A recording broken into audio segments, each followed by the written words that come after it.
মসজিদ নির্মাণে অথবা মসজিদ পরিচালনার ক্ষেত্রে অংশগ্রহণ করতে পারা এটা প্রমাণ করে যে আপনার ভিতরে আল্লাহর প্রতি ঈমান, আখিরাতের প্রতি ঈমান আছে। সহিহ বুখারী প্রথম খণ্ডের 191 নম্বর পৃষ্ঠায়, সহিহ মুসলিম প্রথম খণ্ডের 131 নম্বর পৃষ্ঠায় নবী সাল্লাল্লাহু আলাইহি সাল্লাম বলেন, কিয়ামতের মাঠে 7 প্রকারের লোককে আল্লাহ আরশের ছায়ায় স্থান দিবেন। সাবআতু ইউযিল্লুহুমুল্লাহু ফি যিল্লিহি ইয়াওমা লা যিল্লা ইল্লা যিল্লু। কিয়ামতের মাঠে যখন আল্লাহ সুবহানাহু ওয়া তাআলার ছায়া ছাড়া আর কোনো ছায়া থাকবে না, সেই দিন ওই আরশের ছায়ায় 7 প্রকারের লোক স্থান পাবেন। তারা আল্লাহর বিশেষ মেহমান হিসেবে থাকবেন এবং এই লোকগুলো আল্লাহর জান্নাতের মেহমান হয়ে যাবে। এই 7 প্রকারের লোক কারা? এর মধ্যে এক প্রকার হচ্ছে ইমামুল আদিল, ন্যায়পরায়ণ বিচারক। ন্যায়পরায়ণ বিচারক যারা ন্যায়ের সাথে বিচার করে, এই পক্ষ থেকে কিছু খায়, ওই পক্ষ থেকে কিছু খায়, যার পক্ষ থেকে টাকা বেশি ভোটটা সেই দিকে যায়, বিচারটা সেই দিকে যায়, এরকম নয়, বরং ইনসাফের সাথে বিচার করে। আল্লাহ তৌফিক দিলে বিষয় অন্য সময় কথা হবে। বর্তমান পৃথিবীতে ইনসাফের বড় অভাব, সমাজ ইনসাফের বড় অভাব। আপনি ঘরের প্রধান, আপনার সকলের উপর ইনসাফ করতে হবে। আপনি ওয়ার্ডের মেম্বার, আপনাকে ইনসাফ করতে হবে। আপনি চেয়ারম্যান, আপনাকে আপনার ইউনিয়নের ব্যাপারে ইনসাফ করতে হবে। আপনি দেশের প্রধানমন্ত্রী, পুরো দেশের ব্যাপারে ইনসাফ করতে হবে। আর না হয় কিয়ামতের মাঠে আল্লাহর সামনে আসামির কাঠগড়ায় দাঁড়াতে হবে। ইমামুল আদিল। নাম্বার 2, শাবুন নাশা ফি ইবাদাতিল্লাহ, যে যুবক তার যৌবনকাল আল্লাহর ইবাদতে কাটায়। যৌবনকাল আল্লাহর ইবাদতে কাটায়।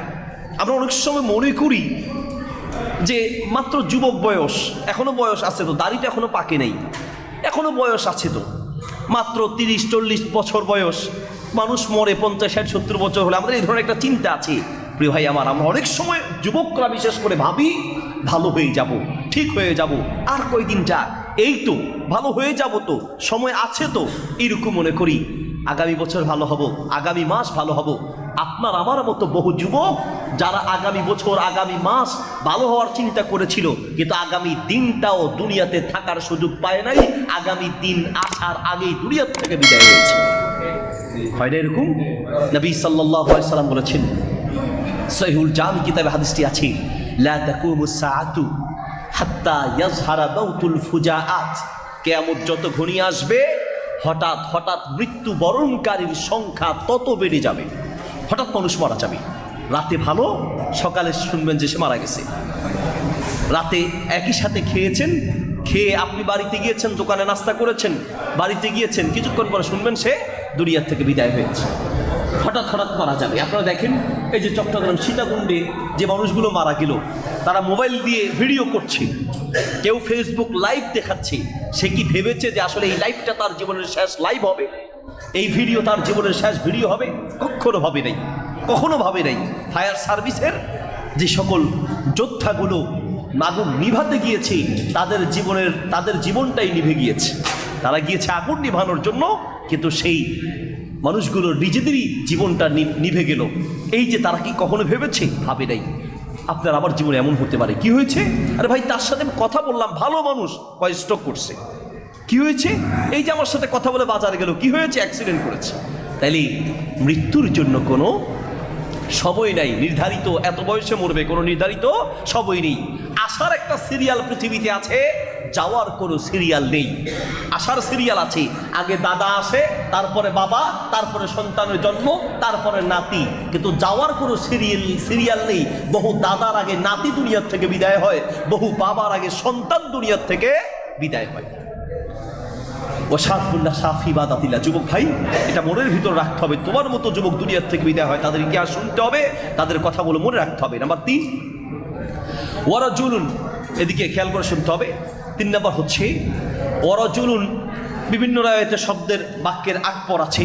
ওয়ারাজুলুন দাআতুম রাআতুন যাতু মানসাবিন ওয়া জামালিন, এমন পুরুষ, এমন ব্যক্তি যাকে কোনো সুদর্শন নারী, বংশওয়ালা কোনো নারী ডাকার পরেও সে তার ডাকে সাড়া দেয় না, বরং সে বলে ইন্নী আখাফুল্লাহ, আমি আল্লাহকে ভয় করি। আরেকটি হচ্ছে ওয়ারজুলানে তাহাব্বা ফিল্লাহ ইজতামা আলাইহি ওয়া তাফাররাকা আলাইহি। ভাই, আপনারা হাঁটা চলা করছেন, মেহরবানি করে বসে যান। আজানের সময় হয়ে যাচ্ছে, একটু বসেন মেহরবানি করে। ওয়ারজুলান তাহাব্বা ফিল্লাহ ইজতামা আলাইহি ওয়া তাফাররাকা আলাইহি, যে দুইজন ব্যক্তি শুধুমাত্র কেবলমাত্র একে অপরকে ভালোবাসে দ্বীনের জন্য, আল্লাহর জন্য, দুনিয়ার কোনো স্বার্থ নেই, রক্তের কোনো সম্পর্ক নেই, অর্থের কোনো সম্পর্ক নেই, সম্পদের কোনো সম্পর্ক নেই, শুধুমাত্র ভালোবাসে। আপনারা আলেম ওলামাদেরকে ভালোবাসেন, কি সম্পর্ক? আমার সাথে আপনার আত্মীয় সম্পর্ক নেই, শেখ আহmadullah হাফিজাহুল্লাহর সাথে আপনার রক্তের কোনো সম্পর্ক নেই, অর্থের কোনো সম্পর্ক নেই। কেন ভালোবাসেন? তিনি একজন আলেম, তিনি একজন দিনদার। এই দ্বীনের স্বার্থে যে একে অপরকে ভালোবাসে, কিয়ামতের মাঠে আল্লাহর আরশের ছায়ায় ওই ব্যক্তি স্থান পাবে। ইজতামা আলাইহি, আল্লাহর জন্য ভালোবাসা একত্রিত হয়। ওয়া তাফাররাকা আলাইহি, আর যদি পৃথক হয় তাহলে এই জন্যই পৃথক হয় যে আল্লাহর জন্য। সে আল্লাহ বিরোধী কাজ করে, তার সাথে আবার সম্পর্ক থাকতে পারে না। এরপর আরেকজন হচ্ছে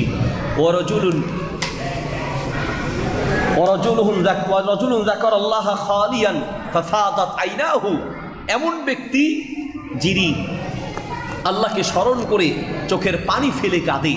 আল্লাহকে স্মরণ করে চোখের পানি ফেলে যে কাঁদে, সে আল্লাহর আরশের ছায়ায় স্থান পাবে। এর মধ্যে, এই হাদিসের মধ্যে একজন হচ্ছে ওয়ারাজুলুন কলবুহু মুআল্লাকুন ফিল মাসাজিদ ওয়া ফি রিওয়ায়াতিন বিল মাসাজিদ, ওই ব্যক্তি আল্লাহর আরশের ছায়ায় স্থান পাবে যার অন্তরটা মসজিদের মধ্যে ঝুলন্ত থাকে, আর এক রায়াত হচ্ছে মসজিদের সাথে ঝুলন্ত থাকে। মসজিদের মধ্যেই অন্তর ঝুলন্ত থাকার দুটি ব্যাখ্যা।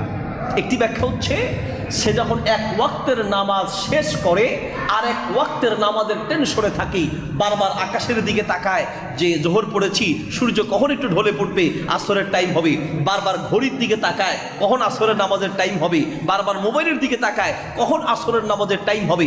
এক ওয়াক্ত নামাজ পড়ার পরে আর এক ওয়াক্ত নামাজ পড়তে যাওয়ার জন্য অন্তরের মধ্যে একটা আকাঙ্ক্ষা থাকা, এই লোকগুলো কিয়ামতের মাঠে আল্লাহর আরশের ছায়ায় স্থান পাবে।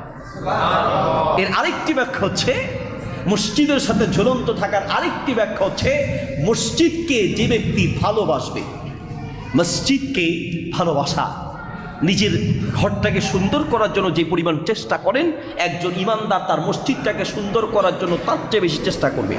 মসজিদের প্রতি একটা মায়া থাকবে, ভালোবাসা থাকবে, মসজিদের প্রতি আন্তরিকতা থাকবে। মসজিদের প্রতি আন্তরিকতার ভালোবাসা থাকার প্রমাণ হচ্ছে মসজিদের কোথায় কি প্রয়োজন সেটা নিজ উদ্যোগে দেখবেন। এখানে এই জিনিসটা দরকার, একটু টাকা দিয়ে হুজুর টাকাগুলো রাখেন, মসজিদের কমিটির দায়িত্বশীলদেরকে এটা রাখেন, এটা দিয়ে একটা ব্যবস্থা করেন। মসজিদের কোথাও ময়লা দেখেছেন, এটা পরিষ্কার করার দায়িত্ব হচ্ছে ইমাম, মুয়াজ্জিন আর খাদেমের, নাকি আমাদের সবার? আমরা তো মাশাআল্লাহ মাসে 1-2-400 টাকা, 500, 1000, 1500 টাকা দেই। তার বাহাদুরি কাকে বলে, তার মোট কাকে বলে? হুজুর এই যে এখানে ময়লা পড়ে আছে, হুজুর চোখে দেখেন না, তাই ময়লা পড়ে আছে, হুজুর দেখার আগে আপনি দেখেছেন। প্রত্যেকটা ইমানদারের দায়িত্ব হচ্ছে মসজিদকে সুন্দর রাখার দায়িত্ব শুধু ইমাম আর মুয়াজ্জিন কমিটির উপরে নয়, প্রত্যেকটা ইমানদারের দায়িত্ব। নবী সাল্লাল্লাহু আলাইহি ওয়াসাল্লাম নিজে মসজিদ পরিষ্কার করেছেন, সাহাবীগণ নিজে মসজিদ পরিষ্কার করেছেন। নবী সাল্লাল্লাহু আলাইহি ওয়াসাল্লামের চেয়ে বড় কে হতে পারে?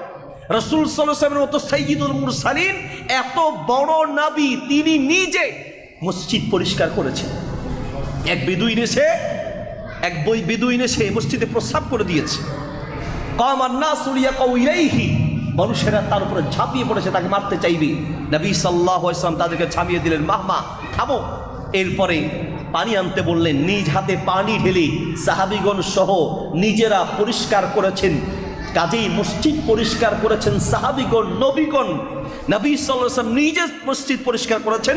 আমাদের দেশের একটা সিস্টেম বের হয়েছে, মসজিদ পরিষ্কার করবে শুধু খাদেম, ইমাম আর মুয়াজ্জিন, আর আমরা বসে বসে শুধু নামাজ পড়বো, যাব, নিজে পরিষ্কার তো করি না, বরং পারলে আরো ভুল ধরার চেষ্টা করি, ঠিক না? ভাই আমার মসজিদকে পরিষ্কার সুন্দর রাখার চেষ্টা করতে হবে। হ্যাঁ, মসজিদ সুন্দর করার কয়েকটি ব্যাখ্যা আছে। এর একটি ব্যাখ্যা, মসজিদে ভালো টাইলস লাগান, আরামদায়ক এসি আছে। মাশাআল্লাহ আপনাদের মসজিদ মাশাআল্লাহ খুব ভালো একটা মসজিদ, সুন্দর সুদর্শন মসজিদ, ভালো। মসজিদকে সুন্দর রাখার চেষ্টা করতে হবে। প্রিয় ভাই আমার, মসজিদের টাইলস সুন্দর করার জন্য যে পরিমাণ চেষ্টা করি, মসজিদে ভালো লাইটিং করার জন্য যে পরিমাণ চেষ্টা করি, তার চেয়ে বেশি চেষ্টা করতে হবে মসজিদের মুসল্লিদেরকে সুন্দর করার, মসজিদের ইমাম আর মুয়াজ্জিনকে সুন্দর করার। একটা জিনিস খুব ভালো লেগেছে, অনেক মসজিদে গিয়ে আমরা জিনিসটা পাই না, যেটা এখানে পেয়েছি আলহামদুলিল্লাহ। মসজিদের ইমাম সাহেবের রুমটাও আলহামদুলিল্লাহ খুব আরামদায়ক, খুবই সুন্দর। আমরা দেখি যে অনেক মসজিদে মাশাআল্লাহ মসজিদটা খুব সুন্দর, দামি দামি টাইলস, এক একজনের টাইলস লাগায়া এবার অহংকার করে আরেক মসজিদের কমিটিদেরকে গিয়ে বলে যাইয়া দেখিস মসজিদ কারে কয় লাগাইছি, মাশাআল্লাহ টাইলস কারে কয়, ঠিক না? এরকম একজন আরেকজনের উপর আমরা বড়াই করি, অহংকার করি। এদিকে মসজিদের সৌন্দর্যের শেষ নাই, যে মসজিদের ইমাম আর মুয়াজ্জিনের বেতন মাস শেষে 15-20 হাজার 10,000 টাকা, সেই মসজিদের মাহফিল করায় বক্তারে হাদিয়া দেয় 1 থেকে 1.5 লাখ টাকা পর্যন্ত, ঠিক না? অথচ মসজিদের ইমাম সাহেবের রুমে যে ফ্যান লাগায়, ওই ফ্যান চালাইলে মনে হয় যেন বাংলাদেশের বিমান ওনার রুমে ঢুকছে, ভো যে শুরু করে, ঠিক না? তবে এখানে আলহামদুলিল্লাহ একটু ব্যতিক্রম। প্রিয় ভাই আমার, বলতে চাচ্ছি মসজিদকে সুন্দর করতে পেরেছেন আলহামদুলিল্লাহ। এখন মসজিদের মুসল্লিদেরকে সুন্দর করতে হবে। কিভাবে সুন্দর করবেন? তাদেরকে বিশুদ্ধ ঈমান শিখাতে হবে, বিশুদ্ধ আকীদা শিখাতে হবে, তাদেরকে দ্বীন শিখাতে হবে, তাদেরকে সহিহ ইলমটা দিতে হবে। আর দেওয়ার জন্য ইমাম আর মুয়াজ্জিনকেও সেইভাবে তৈরি হতে হবে, ঠিক কিনা? আর ইমাম আর মুয়াজ্জিনকে কথা বলার জন্য সুযোগ দিতে হবে। আমাদের সমাজে তো মাশাআল্লাহ ইমাম আর মুয়াজ্জিনকে আমরা একটা জেলখানার ভিতরে রাখি। বিশেষ করে খতিব সাহেবকে একটা তালাবদ্ধ করে, হুজুর কথা যা বলবেন সিস্টেম মতো বলবেন। এখানে বিভিন্ন তরিকার লোক আছে, বিভিন্ন দলের লোক আছে, হুজুর কথা এমন ভাইলে ভাইলে বলবেন যেন কারো গায়ে না লাগে, সিস্টেম মতো বলবেন, ঠিক না? এরকম আমরা সিস্টেম শিখাই। নিয়ে সাহেব এদিকেই আমাদের ইমাম সাহেব খুব ভালো, মাশাআল্লাহ খুব ভালো, ওনার মতো মানুষই হয় না। কি হয়েছে? 10 বছর ধরে নামাজ পড়ায়, কারো মনে কষ্ট দেয় না, কারণ উনি সিস্টেম মতো ওয়াজ করে। জীবনেও উনি সুদের বিরুদ্ধে কথা বলবে না, কারণ সুদের বিরুদ্ধে বললেই তো মসজিদের কমিটির সুদখোর আছে, ঘুষের বিরুদ্ধে বললেই ঘুষখোর আছে, ওই দল সেই দলের বিরুদ্ধে বলে না, খালি আসমানের উপরের ওয়াজ আর মাটির নিচের ওয়াজ, ঠিক কিনা? এভাবে কি সমাজ পরিবর্তন হবে? কথা বলার জন্য সুযোগ দিতে হবে, কথা বলতে হবে। বরং ইমামকে বলবেন, হুজুর সমাজ পরিবর্তনের জন্য যা বলতে হবে আপনি বলবেন, কোরআন সুন্নাহ থেকে যা বলা দরকার তা বলবেন, আমার বিরুদ্ধে গেলেও বলবেন। মসজিদে কারো নেতাগিরি চলবে না। আপনার যত নেতাগিরি আছে সব মসজিদের বাহিরে, সব মসজিদের বাহিরে চলবে। আপনার ঘরে চলতে পারে, আপনার ওয়ার্ডে চলতে পারে, কিন্তু মসজিদে যখন আসবেন, মসজিদে মালিক যেই কাতারে দাঁড়াবে, গোলাম সেই কাতারে দাঁড়াবে, মালিক যেই কাতারে দাঁড়াবে, জয়গার সেই কাতারে দাঁড়াবে। মসজিদের মধ্যে কোনো নেতাগিরি চলে না, ঠিক কিনা? আমরা অনেক মসজিদে দেখি, হুজুর জায়নামাজ এটা রাখেন, আমার ছেলে বিদেশ থেকে পাঠাইছে, হুজুর আমি হজ করতে গেছিলাম, জায়নামাজ এটা আনছি, এটা ঠিক হুজুর এখানে থাকবে, আমি জুমার দিন আসবো। উনি জুমার দিন আসবে, ওনার জায়নামাজ দিয়ে উনি জায়গা কিনে রেখেছে, কথা বুঝেন নাই?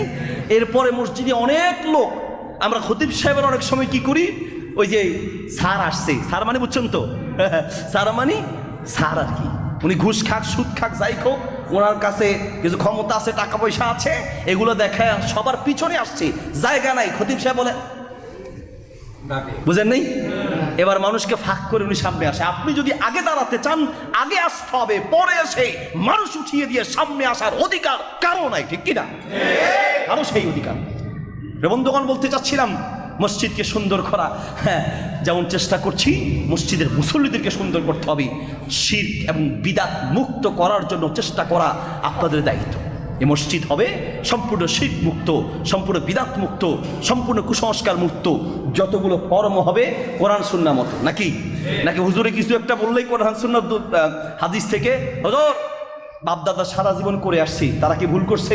আপনি সেগুলো কি লেগে হুজুর বাজার লাগান বাইরে।